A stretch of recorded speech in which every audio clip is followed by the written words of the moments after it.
pakiramdam nyo na marami kaming nagmamahal sa mga kanta nyo po? Isa lang masasabi ko, maganda taste nyo. Agree ako wala. Yes na yes tayo Sir, dyan. magpapasalamat muna ako sa mga senior citizen dito. Wala. Hindi po, sir. Yun ang mga Gen Z, mga millennials.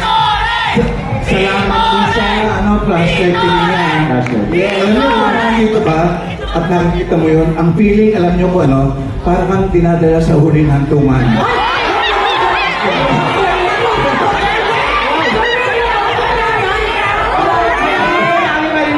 Maraming ang musika. Dahil timeless ng iyong musika. Yes. Tama ba?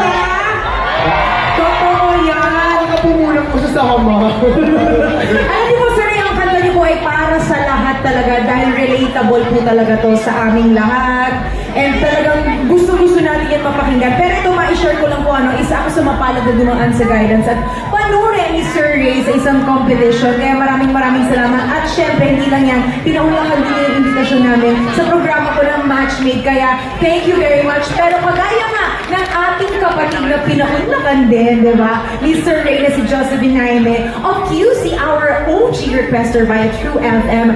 Fun na fun pa, of course, ng inyong galing. Ano pong say niyo doon? Anong masasabi niyo? Ako, kung mahilig kayo sa OPM, pwede ba ako mag-commercial sandali? Yung may YouTube channel na project akong ginawa, ang pangalan Sigma 54 Music. Ano po yun? Wala namang bayad yun. Ano lang kayo subscribe. Ang ano yun, doon namin dinadala yung mga luma at mga bagong kanta ngayon. Na-upload namin.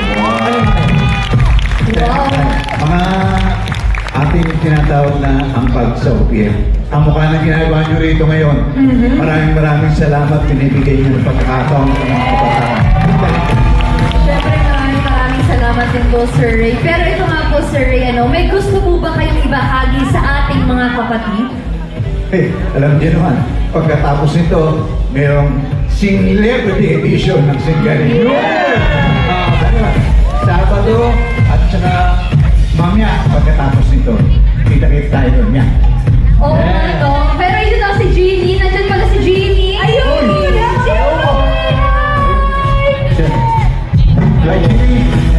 Anyway, mga beast, once again, a big round of applause for the one and only legend and OPM hitmaker, Sir Ray Valera.